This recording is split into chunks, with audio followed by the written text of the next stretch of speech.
Okay, we are now recording. This Yay. is a beautiful time with the wonderful Heidi. Tell me how you pronounce the surname. Tehana? Hydee Tehana. Yes. Tehana. Tehana.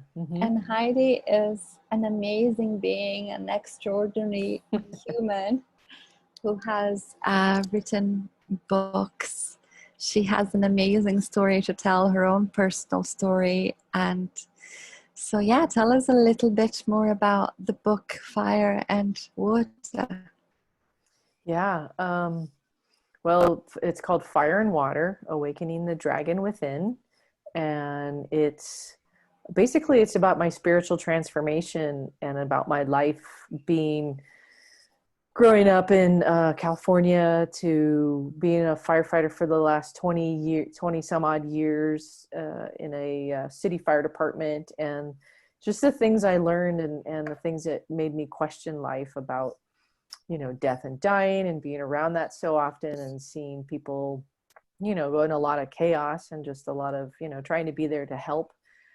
So while I was working there, it really made me question a lot of things that I was taught and my beliefs. And it actually, as my life started to fall apart with my ex-husband, I go through that whole thing of just how I also healed myself through different therapies, to just diving in and, wanting to know everything that's in the spiritual realm, to questioning religion, to questioning, just all the beliefs that we're brought up with, that our parents start teaching us, to the teachers, to, religion, to society. And so there's a big part of it is about around the fire department, but then there's also a big part of it around how I discovered what the dolphins bring to you, and being and swimming with the whales, or just talking to Mother Nature. I started talking to fire and talking to water, and I realized, Yeah, tell us we are about all that. one, right? Yeah. Well, just in regards to fire, I know one time I used to have this mindset more of fire is the enemy, firefighters, we got to put it out, it's harming the forests, and it's destroying our homes and things like that. And really, there was one time I was actually a fire captain. I'd been on maybe, 13, 14 years or so. And we were out of hose. We needed more water to continue to put the fire out. And so I sent my guys back. I was a fire captain. I sent my guys back to go get more hose. And I'm watching this fire being just, destroy these trees and engulf this brush. But I was stood back, and we were also protecting like these avocado fields and different things. And I just realized how beautiful and magnificent fire really is.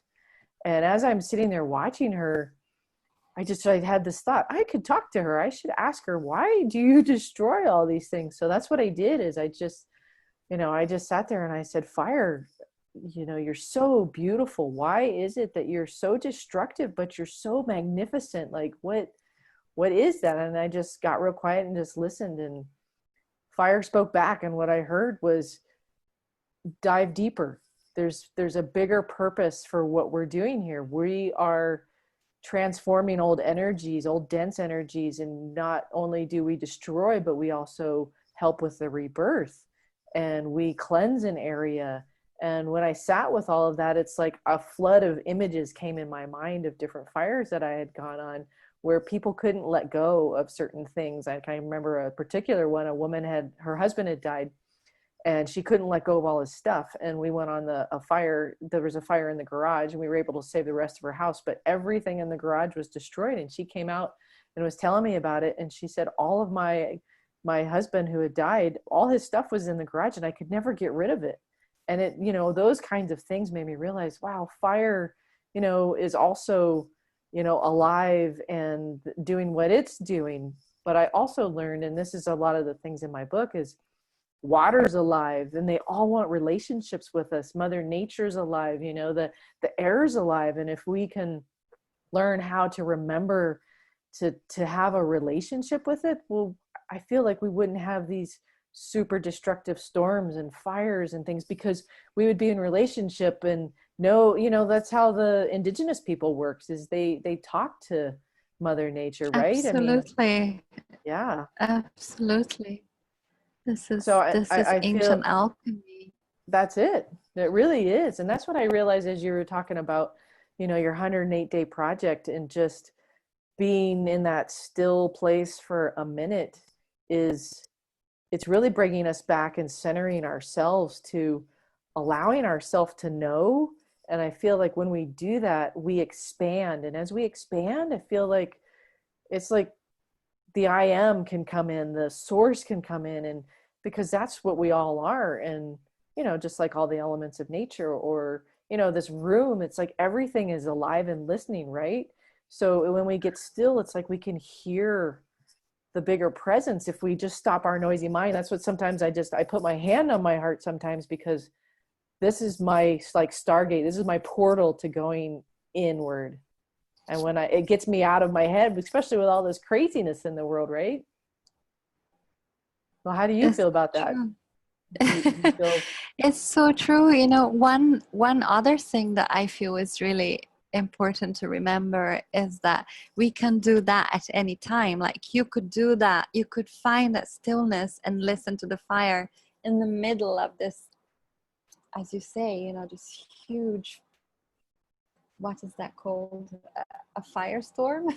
Yeah, yeah, I mean, obviously you're a fighter, and your work is to, as you say, go and quench the fires with the element of water, and yet in the middle of it all, you run out of water, and you give yourself that time to go with and to sit in the seat of the soul, as it were, and yeah, wow, be in awe of nature and of the elements, and just to hear the message from fire. I mean, that is life yeah. transforming. Just listening, I can't only Mm. imagine what it must have felt for you to know that truth, that to know that connection. And as you say, you continue the connection with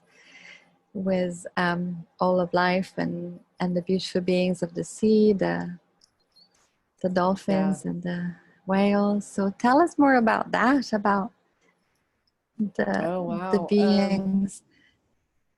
Yeah, swimming in the ocean is really like it's another world, and I feel like a lot of us don't have any idea that that's, to me, feels like a way that we can connect to the cosmos and to other worlds. Is, to me, those dolphins they're multidimensional. I mean, they're out of this world, and they are really truly reminding us who we are with their sonar and their joy and the play, and they're just in the moment. And the way that they just come in, and they're totally telepathic. In fact, I can remember the first time I swam with the wild dolphins. They play this leaf game where they put a leaf on their pec fin sometimes, or they'll put it on their nose or on their tail, and then they'll drop it for you, and you're supposed to go and you grab it and then you let it go, and so you go back and forth like a game of catch or fetch. And I remember thinking that when I first saw a few dolphins, I saw a leaf on its pec fin, and I was like, "Oh, you have a leaf. Do you want to play the leaf game?" And the dolphins, there was like three of them, they just swam by. Well, I saw this one dolphin come right straight up to me and drop the leaf right in front of me, and I was like, "Oh, you heard me. You knew oh my gosh." And I went to go and dive down and grab it, and just before I got there, that dolphin came back and grabbed it from me. And anyway, we just laughed and played. And so I realize, as they're playing with us, they're also downloading information, and they're reminding us who we are. And I feel like not only do the ocean beings do that, but when we play with our dogs or our cats, I feel like, they're doing that too. There's an energy that Mother Nature is giving off, their consciousness. And I truly feel like, I mean, everything's alive and listening, and we often forget that. Absolutely. Absolutely. I love So that. powerful. Everything is alive, everything is Yes, conscious. And if only we are still enough and aware enough, right? That, absolutely. like sometimes I want to talk about consciousness and awareness, and what's the difference? Yes. Are they the same? And it seems to me that we can have levels of consciousness, but awareness is when we are so present. Like Mm, you could have seen that dolphin come at you and drop the leaf and not realize a second before you had the thought of asking them, do you want to play? You know, because if Right. you weren't present enough, you wouldn't have thought to, or rather, you wouldn't have realized that you had a thought even, you know? True. So true. So I feel this is another, a really good pointer for us at this time is we can tune in into our own really inner knowing, our own point of balance, no matter what is going around us, like at any Absolutely. world instant. And Absolutely. also to be aware enough to realize that the whole universe, the whole of nature, everything around us is talking to us, is informing us, and we are Absolutely. also informing it, right? And we're Yes. leaving something for future generations. So your joy in the ocean is like a vibration that, is going on wherever that water touches. And Mm. awareness, I think it's a marvelous thing, but it's such a responsibility sometimes, I think, when we are aware that we are aware.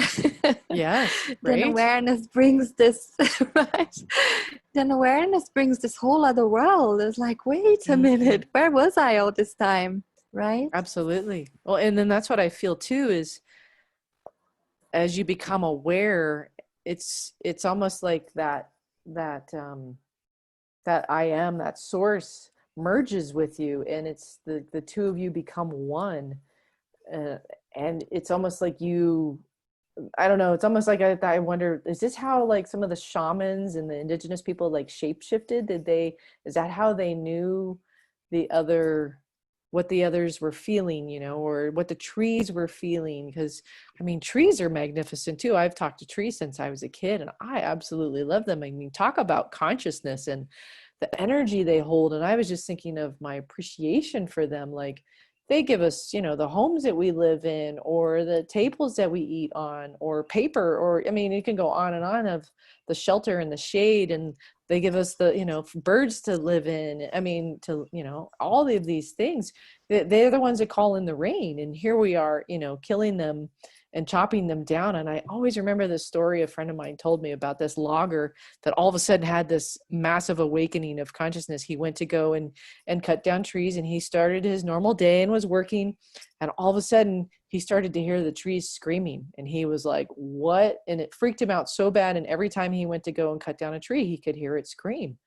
And he ended up quitting that day. None of the other guys heard it, but he realized, oh my gosh, these are sentient beings, these are alive. And it's like, that's what I want, us, or I feel like we're going back to having that relationship. If we do need to kill an animal to eat, or to chop down a tree for shelter, talk to that soul, talk to that spirit, and ask permission, because they're alive just like we are alive. And for some reason, I feel like we've forgotten that.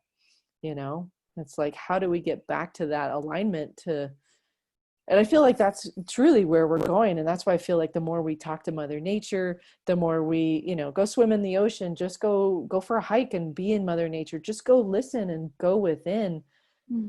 I feel like we can start to hear the other levels, the elementals. Like when we were in Ireland together, there's all of those leprechauns and other realms, right, in the fourth dimension. And it's like, they're also reminding us that we have our galactic friends, our ET friends are right there, and they want to Absolutely. have communication with us. The Palladians, the Arcturians, all of these beings, are reminding us, hey, you guys are star seeds. You're not, you're from the stars. We have that, activation Yeah. within us. So, Yes. and I feel like you said, Absolutely. it's that 1 minute. I mean, even if it's just for, take 10 seconds, to just be in that alignment.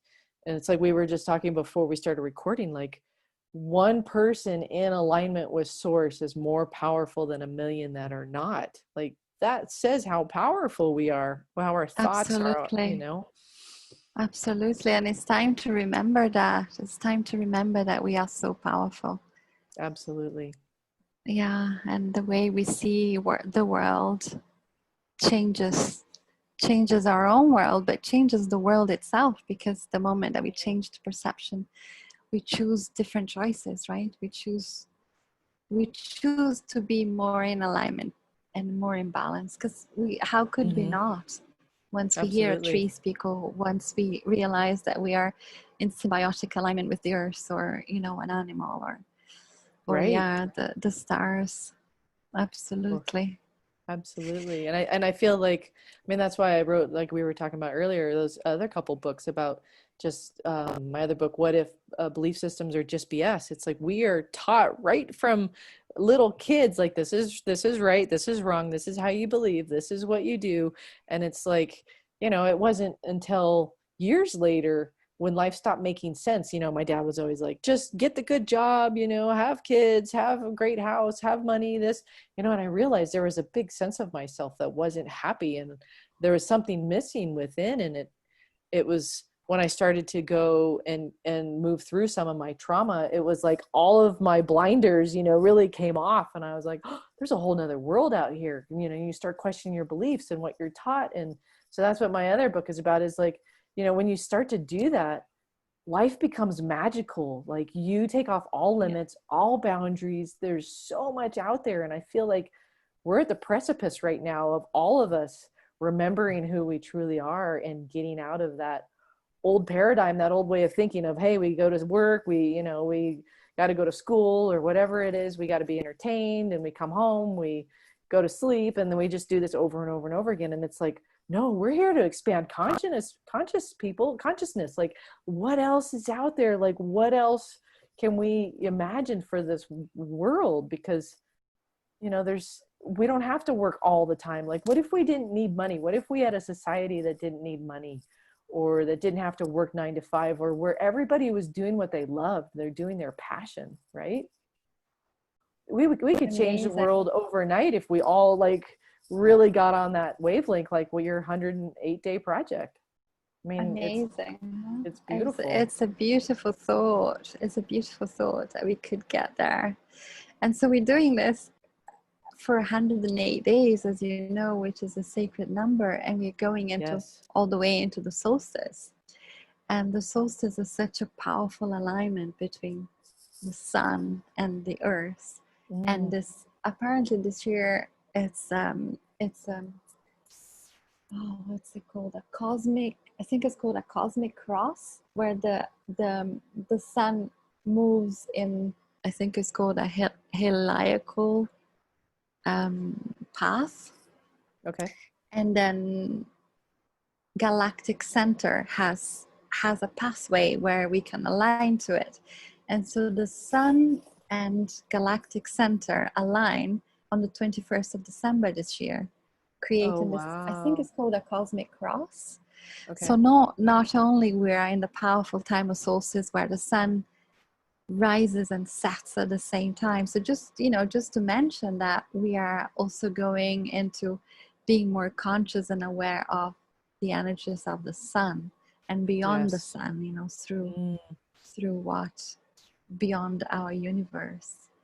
So literally through cosmic consciousness as we are, Wow. coming towards the solstice. So it is It's a absolutely an super exciting, powerful time. if we are aware, right? I mean, things will happen Right. anyway, but if we're aware, if Sure. we can put like, I want to say seeds, like some kind of seeding for what comes next, and you are a mother, I am a mother, even if we don't have physical children, we're all connected to a child, right? So I Indeed. always feel that at the end of the day, when we put our head on the pillow, I hope that we can all say to ourselves, I did do something for the future of humanity, for the future of my child, or my child's child, or my nephew, or my niece, or the little child that smiled at me this morning, because it's not just us, right? It's not really about us. And yet we Yeah. have the power in this moment to be the difference. So I am so honored to be talking to you, and thank you so much for having listened, for having given yourself that one moment of fullness and presence that you could allow yourself to then receive information and bring the beautiful books that you're now sharing with us all. So tell us how anybody listening to this can find you and find your books. You could go to my website, which is hydeetehana.com. It's HYDEETEHANA.com. You can also find me on Facebook. And you can, let's see, I'm redoing my website right now, but I have, you can download an ebook from my website, or you can just go to Amazon and you can find those 3 books. I'm currently working on 2 other books. The next one in my What If series is going to be all about the galactics and connecting to our multidimensionality, and try to really simplify it, but also say so much from what my experiences are from hearing and talking to the galactics, and then working on the sequel to my Fire and Water book. So yeah, doing those kinds of things and just bringing that out. But yeah, you can connect with me on either my website or Facebook, and yeah, so that's how to get a hold of me. And I also offer sessions, so people, if they're looking to step into their power and to get out of that fear place, because there is so much unknown going on the world right now. I just offer sessions to help people get back into their heart, to find their passion, to move through some of that fear. And being a licensed therapist, that's also helped giving me a background, as much as also just loving to help people and talk to people. So thanks for giving me a platform to also talk and just bring this out. So it's so amazing. Appreciate everything you're doing. It's amazing to hear all that you are sharing. So thank you so much. And is there one more thing that you wanna leave with us? I know you gave us so much wisdom. Is there one more thing for this moment? Let's see, one more as thing we're all navigating through 2020 and all our own individual experiences. I would just say, when we feel that fear, because fear is such an energy that really pushes us back and knocks us off of our alignment, that when we feel that fear, to pay attention, because typically it's the mind that gets going, right? Oh, what am I going to do? Or how am I going to react? Just stop for a moment and put your hand on your heart and feel that connection, because there really is a somatic energy that it helps us to just calm down when we put our hands on our heart. And truly, I mean, this, Anouk, because we have so much help out there on other realms, and all we have to do is ask. And you can just put your hand on your heart and just say, I need some help, please, thank you. And you'll have all your spirit guides, all the different helpers of whatever it is you need. And just, that's one thing that I really learned is, I still feel fear, but when it's that key is like what you talked about, that awareness to pay attention to that energy of, oh my gosh, because it could feel very overwhelming. But when you get in your heart space, you can find that love and that connection to source and all of that help that's out there. And, we got this. We can transform this world, because truly it's just one paradigm falling away, and all of us are remembering, oh my gosh, this is why we're here right now, is we decided to be here for this huge shift in consciousness. And that's what's happening, people. I know there's a lot of chaos, but it's because the old system's falling away and the new system is, we are creating it. Like, what do you want to create? That's what excites me. Absolutely. And it's changing the feeling of fear into that feeling of excitement, that kind of kind of butterflies in the stomach and not knowing what's coming next, but turning it into the potential of great change and great possibilities. That's absolutely true. Thank you, Anouk. So much. Thank you, everybody. Yes, this was delicious and wonderful. And I am looking forward to reading all of your books. Yay. And I look forward to the next time I get to go on a trip with you and you get to take me to some sacred sites, whether it's France or Ireland or Egypt or wherever you're going to take amazing people. This will be amazing. I will hold on to that beautiful thought. So Yay. much love, beautiful one. So much love, Mm. Hydee. Thank you so much. I have my cat here trying to jump, so let him say hello because maybe he has something Oh, to hi, say. beautiful. He had a meow. Yeah. Oh, So much sweetheart. love. Thank All you. right. Have All a right. beautiful evening in Thanks. Hawaii. Thank you. Much You love. enjoy Egypt. Love you too. Bye bye. Bye.